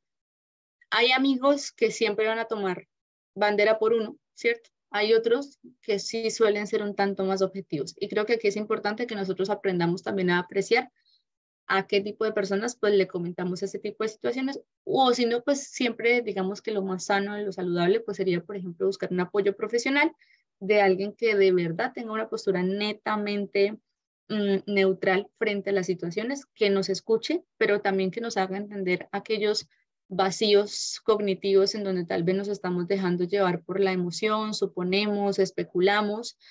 Hay muchos problemas que al final del día nosotros mismos nos estamos inventando. Y eso hace que las relaciones, las dinámicas con nosotros sean un poco más difíciles. Y eso no cambia si no hay alguien que nos haga entender otros puntos de vista, pararnos desde otros momentos, desde otros roles, para poderlo entender distinto. Entonces, bueno, esas eran como algunas herramientas que quería mencionarles sobre lo que tiene que ver con el tema de la regulación emocional. Pero continuando con las estrategias que deberíamos tener en cuenta para obtener ese equilibrio, ese anhelado equilibrio entre la razón y la emoción, cultiva la inteligencia emocional. De la inteligencia emocional en particular hablamos la clase pasada. Ya les envié las presentaciones con Ashley. ¿Ella se las hizo llegar? ¿Las dos anteriores? Sí, maestra, ya. Pero esta es otra, ¿verdad? Sí, esta es otra. A medida que vayamos avanzando en la clase, les voy enviando para que las vayan ahí revisando y guardando. Desarrolla tu capacidad para comprender y gestionar tus emociones. Bueno, en la clase anterior hablamos mucho sobre lo que era la inteligencia emocional y la necesidad de autocomprender, ¿cierto? O autorreconocer nuestras emociones, autorregularlas para luego poder, digamos, tomar decisiones acorde a la motivación, a la empatía, tomando como referencia las habilidades sociales que pues pueden fomentar esa asertividad a la hora de interactuar. Busca información y conocimiento. Al enfrentarte a situaciones emocionales, busca información objetiva, datos relevantes. Esto te ayudará a tomar decisiones fundamentadas en la realidad y evitar emociones que nublen tu juicio. Esto evidentemente toma todavía más fuerza en el contexto de la aplicación de los métodos alternos, en donde yo tengo un rol, sobre todo, por ejemplo, en la conciliación en derecho, ¿cierto? En donde yo no únicamente soy un tercero neutral, sino soy un tercero neutral que propone fórmulas de arreglo que están ajustadas a la norma, en donde yo obviamente tengo que tomar en cuenta pues toda la información disponible para poder proponer acciones o soluciones razonables ante la situación particular. Busca perspectivas externas, esto también nos ayuda a mantener nuestro equilibrio emocional, es decir, buscar diferentes puntos de vista al discutir las emociones, las preocupaciones con personas de confianza, escuchar diferentes situaciones u opiniones pueden ayudarnos a obtener una perspectiva más equilibrada y considerar diferentes aspectos de una situación. Fíjense lo que les comentaba de mi compañera que en su momento pues decidió apartarse de las conciliaciones en ámbitos de familia con temas de regulación de visitas y demás, pues de alguna forma ella lo manifestó, lo pudo conversar y pudo como tomar esa determinación a partir de esa revisión y de esa validación, en donde pues le permitió ese proceso de interacción tomar, insisto, una decisión equilibrada frente a lo que estaba viviendo, lo que estaba sintiendo y cómo eso podía llegar a permear su postura frente a su trabajo. Y practica la empatía y la compasión, intenta comprender las emociones y las perspectivas de los demás. Esto puede ayudarte a desarrollar una mayor apertura y flexibilidad de tus propias emociones y pensamientos y fomentar un equilibrio entre la razón y la emoción en tus interacciones con los demás. Pasa que en la medida en la que busquemos de alguna forma comprender más las emociones de los otros y darle un entendimiento real al porqué de sus emociones para poder tal vez dar una apreciación a lo que están viviendo, pues nuestras habilidades de reconocimiento y el uso de la razón también se mejoran, ¿sí? Es decir, cuando yo practico la empatía y la comprensión con el otro, pues de alguna manera también lo estoy practicando conmigo y eso ayuda a que mi equilibrio entre la emoción y la razón pues mejore en la medida en la que yo logro pues mejorar como esas habilidades. La puedo silenciar, no sé por qué. ¿Tijeras? No, maestra, no se puede. Creo que la opción esa la tiene desactivada el organizador. A ver. No, sí puedo, eso es lo que me toca. Anfitrión. Ah, ya. Sí, sí se pudo. Yo la pude silenciar. Ah, bueno, sí, es que tú estás como coanfitriona. ¿Yo? Yo no, tú sí, sí. Aquí me aparece anfitrión Ah. académico magíster, coanfitrión, Isis. Entonces, Isis quedas delegada, por favor. Ah, ok. Bueno, vuelvo por acá. ¿Ya están viendo otra vez? Ok, bueno, entonces, ¿qué pasa cuando el desequilibrio emocional aparece? Pasa que esto puede tener un impacto significativo en la aplicación de los métodos alternos de resolución de conflictos. Métodos como la mediación o la negociación se basan en la comunicación efectiva, el respeto mutuo y la búsqueda de soluciones consensuadas. Acordémonos que si en los métodos alternativos hay algo absolutamente importante, es la mediación de las voluntades, ¿cierto? El consenso es vital en esos instantes de mediación y conciliación.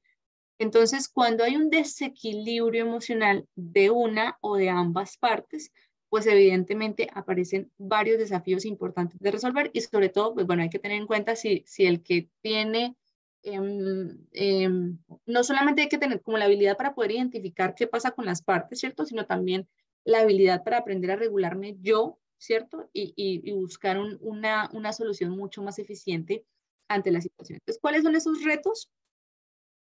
Uno, hay una dificultad importante para comunicarse de manera efectiva. Cuando las emociones intensas aparecen, esas dificultan la comunicación clara y racional. Las partes pueden estar dominadas por la ira, el resentimiento, la frustración, lo que dificulta expresar sus necesidades y preocupaciones de manera constructiva. La falta de comunicación efectiva puede obstaculizar el proceso de resolución de conflictos y dificultar la búsqueda de soluciones mutuamente aceptables. Entonces, ¿qué pasa? Que es importante que yo tenga la habilidad para identificar cuando tal vez alguna de las partes están en esos momentos de desequilibrio emocional en donde no son capaces de generar una comunicación eficiente. ¿Para qué? Para poder darles indicaciones acerca de, incluso si hay que tomarnos una pausa, que se puedan tomar una pausa para que puedan calmarse, ¿cierto? Ofrecerles un vaso con agua, que vayan a un ambiente un poco más neutral para que se puedan calmar y retornar al espacio de conciliación en una postura de comunicación eficiente, porque si no, digamos que el proceso no puede avanzar. Incluso hay un riesgo, que es este que aparece acá, y es el riesgo de escalada del conflicto, ¿sí? El desequilibrio emocional puede llevar a una escalada del conflicto en donde las partes se enfoquen en ganar la disputa o castigar al otro en lugar de buscar una solución colaborativa. Las emociones intensas pueden generar respuestas defensivas y agresivas o incluso de venganza que complican aún más el proceso de resolución de conflictos. Entonces pasa que a veces estamos en medio de la conciliación y es el primer momento en que las partes se encuentran a partir de la situación conflictiva. Y si yo no tengo la posibilidad de identificar cuáles son esas emociones que aparecen y cómo tal vez el ambiente se va haciendo más conflictivo, va escalando, ¿cierto? Que es lo que nos dice acá, escala a escenarios incluso de agresiones o de violencia, pues evidentemente las cosas se ponen aún peor y por eso es necesario que yo logre generar como ese ambiente favorable. Insisto, y esto es muy válido. La conciliación permite que hagamos pausas, la mediación permite que hagamos pausas. Entonces sí es importante que desde nuestro rol podamos hacer una lectura adecuada del comportamiento y la emoción, de la razón y la emoción de nuestras partes para poder buscar cómo proporcionarles un poco más de tranquilidad y de equilibrio emocional en ese momento de encontrarse y evitar que pues alguna de estas situaciones aparezca. Tal vez hablando del tema del riesgo de la escalada del conflicto, siempre solemos como confiar, ¿no? A veces, ¿no? Confiar y confiarnos. Y es importante tratar el tema siempre como con un poco de respeto, ¿no? Porque Lo mencionaba el compañero al inicio, y es que cuando la emoción es la que gana, nuestra respuesta es muy impulsiva. Entonces, nunca tenemos que, digamos, dar por sentado que tenemos bajo control una situación, ¿no? Y asumir que sí la estamos resolviendo, sino creo yo que darnos unos tiempos fuera siempre es válido y no nos quita para nada ningún tipo de habilidad, sino que por el contrario, pues reconoce la forma en la que yo eficientemente puedo leer a las partes que pues están sentadas en la mesa.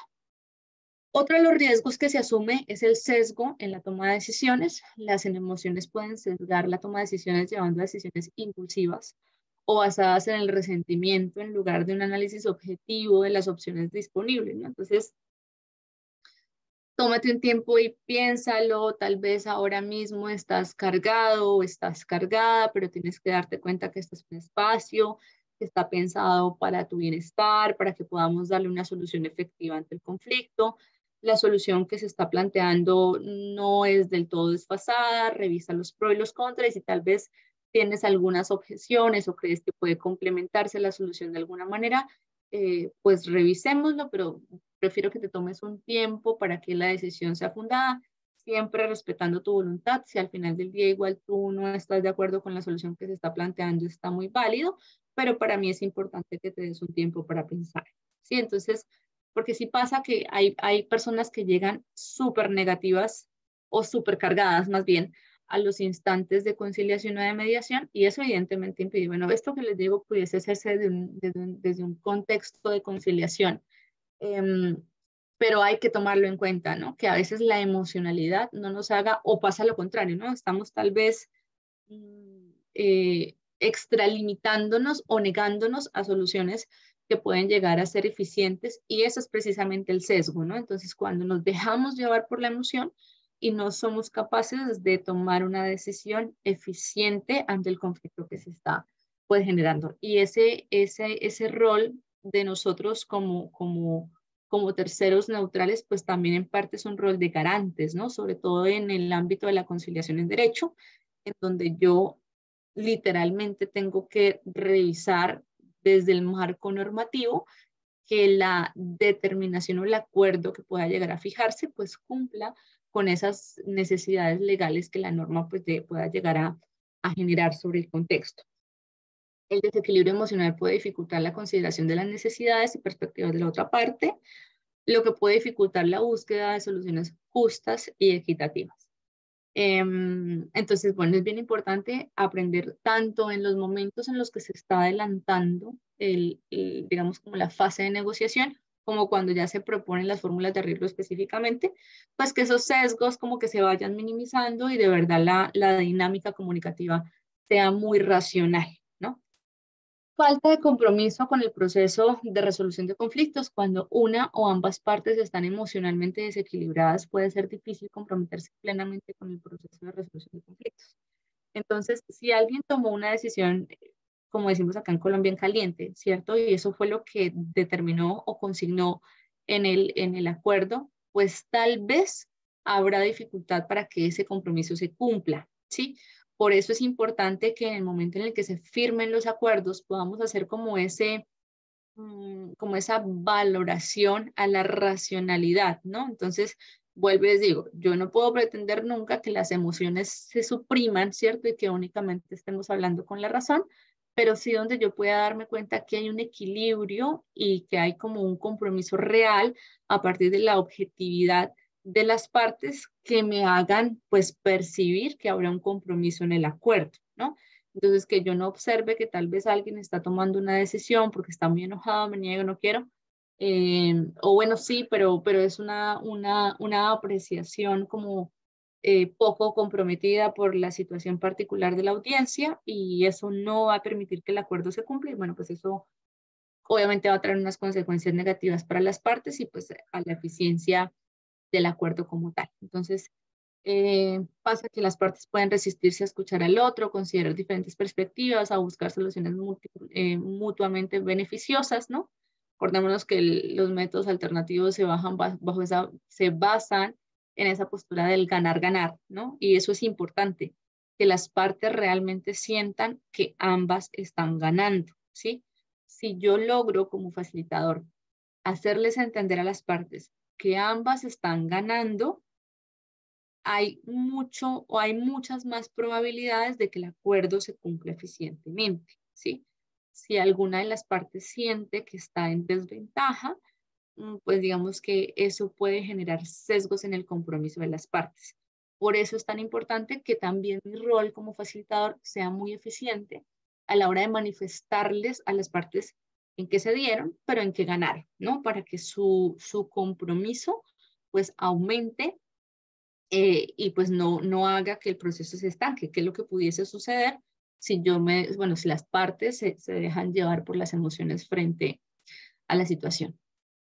¿Qué pasa si por el contrario encontramos a un facilitador y a unas partes, ¿cierto?, que logran generar acuerdos en ese contexto de equilibrio emocional? Entonces, para aquí vamos a hablar sobre todo como del facilitador, ¿no? Si el facilitador logra tener ese equilibrio y obviamente proporcionarlo a las partes, pudiésemos construir un ambiente seguro y neutral. Un facilitador emocionalmente equilibrado puede crear un ambiente seguro y neutral para las partes involucradas en el conflicto. Y esto, digamos que parte del reconocimiento de la emocionalidad, ¿no? O sea, un facilitador que reconoce la importancia de las emociones en su mesa de negociación logra generar ambientes seguros porque identifica las emociones de sus partes y logra gestionarlas antes de, ¿sí? Entonces, hay una parte cuando hablamos como de las pautas o de los momentos de la conciliación, en donde somos muy conscientes de la necesidad de dejar las reglas claras, ¿cierto? Entonces, de cómo nos vamos a tratar, de cuál va a ser el uso de los tiempos y todo lo demás, pero allí también es importante que yo de alguna manera tenga la habilidad para hacer una lectura de las emociones de las partes, de mis emociones, para poder gestionarlas antes de, no cuando ya están salidas de control, ¿cierto? Sino poder desde allí como dejar esas pautas, tomarnos las pausas, ofrecer los ambientes que deban ofrecerse para que el ambiente sea lo más propicio a esa estabilidad que pues pueda generar un diálogo efectivo, ¿no? Que permita encontrar pues soluciones a los acuerdos. Puede hacer una gestión de emociones intensas. Esa es una de las características más interesantes y creo yo que además más valiosas de un buen facilitador, y es que tenga la capacidad para gestionar las emociones intensas, sobre todo, por ejemplo, en temas penales y en temas de familia, pero creo yo que en todos aparecen emociones intensas, pero sobre todo en estas dos áreas, ¿cierto? En donde hay particulares situaciones que hace que la gente se movilice mucho desde lo que siente en ese momento. Un facilitador con equilibrio emocional está capacitado para reconocer y gestionar las emociones intensas que pueden surgir durante el proceso de la resolución de conflictos, ayudar a las partes a expresar sus emociones de manera saludable y encontrar formas constructivas de abordarlas sin que afecten negativamente el proceso. Esta es una práctica que se ha utilizado mucho últimamente, por ejemplo, aquí en la Universidad Simón Bolívar, que es donde yo trabajo acá en Cúcuta, se ha utilizado en el centro de conciliación, porque el centro de conciliación ya tiene un enfoque interdisciplinar, ¿no? Entonces allá hay como una sala de atención psicosocial en donde las partes pues llegan y hacen como su contención emocional e incluso se les permite esa expresión emocional antes de pasar como al escenario de mediación de conciliación en derecho propiamente dicho, ¿no? Pero pues lo ideal es que esto pudiese hacerse como en un solo momento, ¿cierto? A partir de las capacidades que ofrezca pues el centro de conciliación. Pero evidentemente es importante que se reconozcan y se gestionen esas emociones intensas cuando pues son observables en ese ambiente. Otro logro, pues, es la escucha empática y la comprensión. Un facilitador emocionalmente equilibrado es capaz de practicar una escucha activa y empática, puede comprender las perspectivas y preocupaciones de cada parte involucrado. Con el conflicto, lo que fomenta la empatía y la comprensión mutua, esto le ayuda a crear un ambiente de respeto y apertura. Entonces, Fíjense que hace un rato les hablaba yo del ejemplo en donde llegaba la mamá, ¿cierto? A solicitarle al papá, pues el tema de los alimentos. Y tal vez mi postura como mujer, que tal vez también es mamá, entonces puede hacer que tome una postura un poco parcializada, ¿cierto? Hacia los intereses de la mamá. Y es importante que yo logre hacer o echar mano de esas herramientas que hablamos hace un rato de equilibrio emocional, en donde yo le doy la oportunidad a ambas partes con empatía de mostrar pues cuál es la situación. Y si bien es cierto, comprendo la frustración de la mamá, pues también tomo en cuenta las situaciones que puede llegar a mostrar el papá, ¿cierto? Y le doy los espacios para que lo manifieste, en un escenario de apertura y empatía en donde realmente puedan las partes comunicarse eficientemente hacia la consecución de soluciones. Sobre todo porque, por ejemplo, en temas de familia, al final del día quienes más importan son los niños. Entonces, mi mayor compromiso debe estar centrado en ese caso en particular con el bienestar de los niños, ¿sí? Unos niños que obviamente necesitan tanto a su papá como a su mamá. Entonces, a partir de esa comprensión racional, pues tomar determinaciones y posturas en esa situación. Y la imparcialidad y la neutralidad, que les he mencionado durante toda la clase, que además hacen parte indispensable de los principios de los métodos alternativos de resolución de conflictos y que aparecen realmente solo si hay un equilibrio emocional. ¿Sí? Un facilitador emocionalmente equilibrado puede mantener la imparcialidad y la neutralidad durante el proceso. Si no hay un equilibrio emocional, ¿cierto? Si no somos capaces de colocar en la balanza la razón y la emoción, no hay neutralidad y no hay imparcialidad, porque yo voy a estar moviéndome a partir de los intereses que mi postura personal pues me hagan como tomar parte, ¿no? Entonces, y eso es una responsabilidad grande que yo tengo con el proceso, por eso es tan importante que yo de verdad haga conciencia sobre la necesidad de mantenerme equilibradamente en esa relación dicotómica de la razón y la emoción para poder garantizar un ambiente de neutralidad e imparcialidad a partir de esa resolución de conflictos.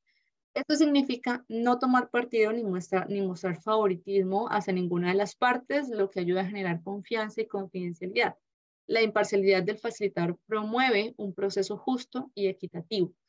Y esto se demuestra a partir de mi comunicación, ¿no? Mi comunicación tanto verbal como no verbal, ¿no? O sea, mi imparcialidad y mi neutralidad no únicamente son conscientes en mi interior a partir de cómo yo soy pleno en el reconocimiento de ese equilibrio, sino en cómo yo me muestro. O sea, las partes evidentemente van a notar si mi postura está parcializada o es imparcial frente a la situación a partir de cómo yo me dirijo a las partes, de cuál es mi lenguaje verbal y cuál es mi lenguaje no verbal, ¿no?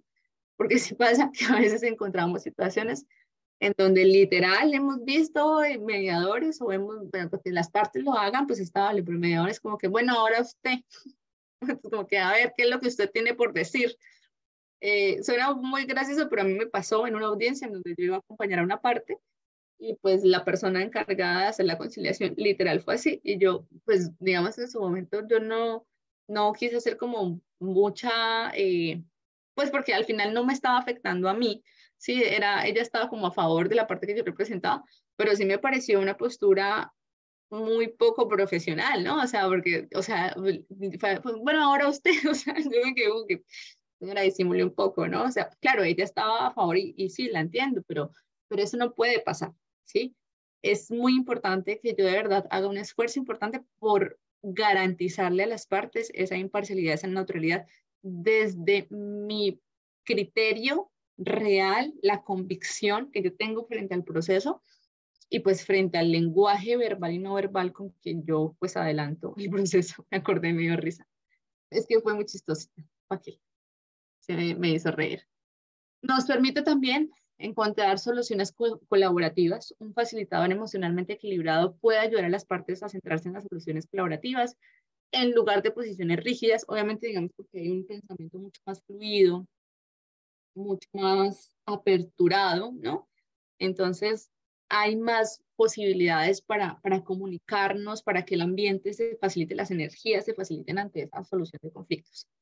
Y finalmente, las habilidades de comunicación afectiva, porque pues, un facilitador que posee habilidades de comunicación puede transmitir información de manera clara, ¿no? Entonces, a veces pasa que tal vez a alguna de las partes le es difícil comunicar una idea, pero si yo logro estar atendiéndolo, escuchándolo, empatizo, puedo decirle, ok, entiendo entonces que lo que tú estás proponiendo es esto, esto, esto y esto. ¿Me estoy bien o me estoy equivocando? Sí, doctora, eso era lo que yo quería decir. Ok, ¿tú estás de acuerdo con eso? Sí, o sea, como a veces casi que uno es como el traductor, ¿sí? Porque de verdad está atendiendo, de verdad está empatizando, de verdad está escuchando, y eso hace que la comunicación se facilite y sea mucho más eficiente. En general, un facilitador emocionalmente equilibrado puede generar un ambiente de resolución de conflictos mucho más constructivo porque facilita la comunicación, porque aparece la empatía y ello permite la búsqueda de soluciones mutuamente satisfactorias. Recordemos que el tema del bienestar, ¿cierto? Y bienestar tiene que ver con ese cómo me siento, ¿sí? Entonces, que alguien se sienta bien con la solución o más bien con el acuerdo que se ha propuesto, que se va a firmar o bueno, con la estrategia que aparezca a partir del método del que estamos hablando, hace que haya mucha más garantía frente al cumplimiento de esos acuerdos, ¿sí? Y eso sucede, insisto, si el facilitador tiene las capacidades y las habilidades para mantener el equilibrio entre la razón y la emoción, tanto de su postura como de la dinámica de comunicación de las partes con quienes está trabajando.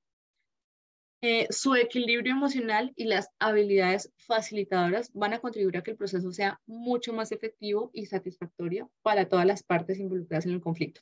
Realmente, creo yo que mucho se ha hablado de la resolución de conflictos y siento yo, o bueno, los métodos alternativos de resolución de conflictos, hablando de los microconflictos como esos litigiosos que solemos manejar nosotros en el ámbito comercial, civil, laboral, penal y familiar.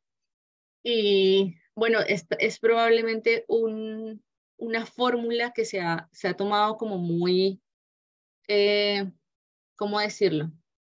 Como que no fue en su momento la herramienta principal para resolver las cosas, ¿cierto? Desde el ámbito del derecho normalmente nos entrenaron para irnos por el ámbito del litigio, y eso ha hecho que pues los métodos alternativos estén ahí, pero sea como una herramienta un poco más ambivalente, que sí está, pero no parece, pero sí me gusta, pero no me gusta del todo.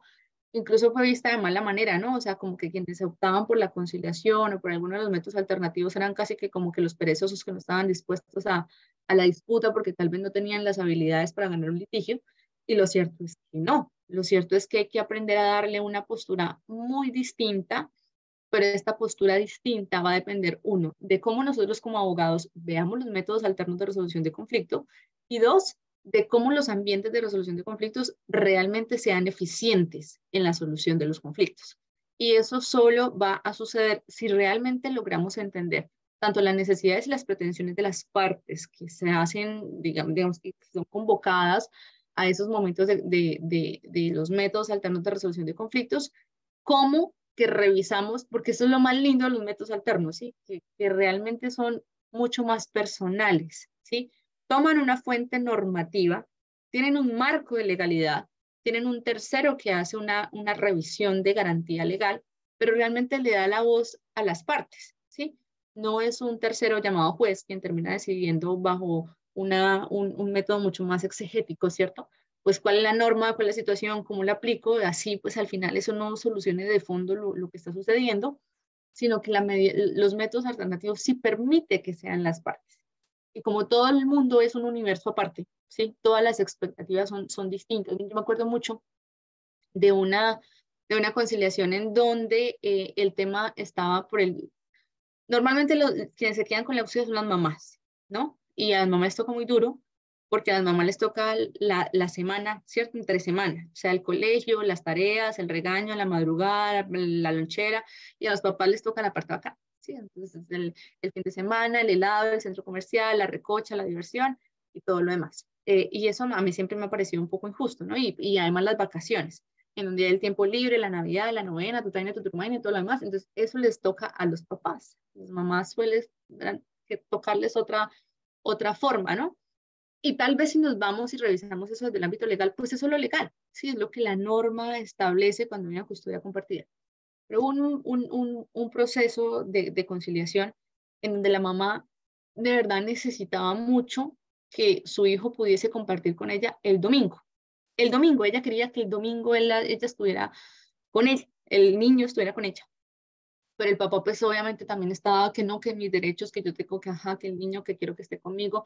Y la discusión por quién estaba el domingo en el niño era una cosa impresionantemente compleja de entender porque ellos estaban dispuestos a irse, pero con toda para enfrentarse para ver quién se quedaba con el niño el domingo. Cuando vamos y revisamos el caso con detenimiento, pues nos damos cuenta que la mamá quiere que el niño esté con ellos el domingo, porque el domingo en la mañana la familia de ella, que es grandísima, van a misa, ¿sí?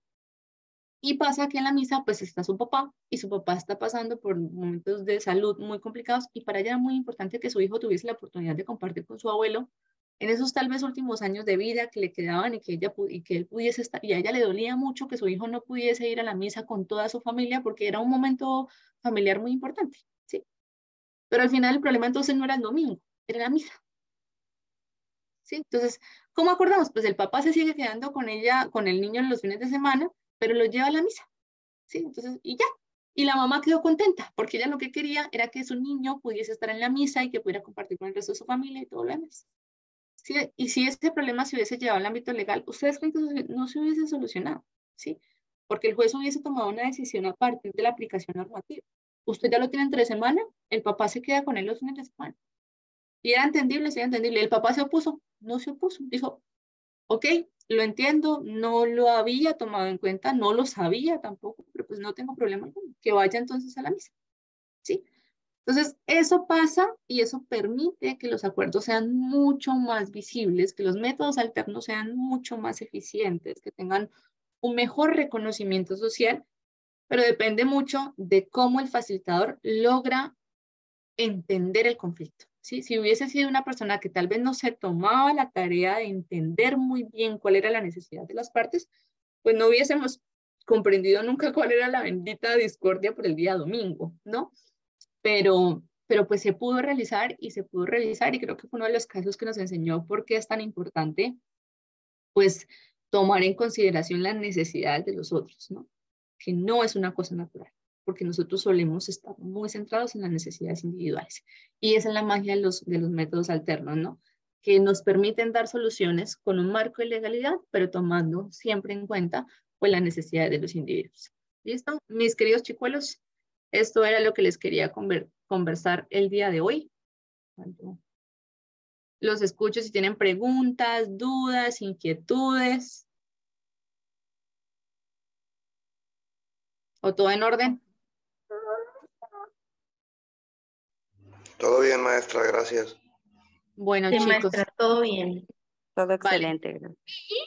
Me alegra mucho saludarlos. Espero que pues les haya gustado el tema. Nos vemos Dios mediante. Ahora o mañana, ya hasta ahora me da mucha pena escribirle a Ashley, pero yo mañana les envío la presentación. Y bueno, les envío también como la descripción de lo que vamos a hacer para el final. Pues la idea es que hagan como un ensayo o un escrito, ¿sí? Algo no muy largo porque tengo que leerlos de todos, así que no les voy a pedir un trabajo de 10 páginas que no voy a leer, prefiero que sea algo muy concreto, que ustedes hagan muy a conciencia, así sean únicamente 2 páginas, sobre lo que son las relaciones humanas y cómo estas tienen una relación con pues los métodos alternativos de resolución de conflictos, pero yo se los organizo clarito, ¿sí? Concreto, y se los envío junto con la presentación con Ashley para que ustedes lo puedan ir revisando con tiempo, porque obviamente será para entregar pues ya cuando vayamos cerrando el ciclo, que todavía nos quedan 2 clases más. Entonces, para más o menos dentro de 15 días es que ustedes tienen que entregar, entonces para que luego no digan que es que no te tuvieron tiempo porque tenían muchas obligaciones y yo no les avisé y todo lo demás. Entonces, para que las 2 hojitas que les voy a pedir que hagan, las puedan hacer con tiempo y no tengamos lío con ello. ¿Listo? Vale, Sí, chicos. Bueno, cuídense. Enterados. Bueno, que tengan una feliz Buenas noche y que puedan disfrutar este fin de semana. Chao, pues. Igualmente. Gracias, igualmente. maestra. Adiós. Vale, chao. Adiós. Buenas noches.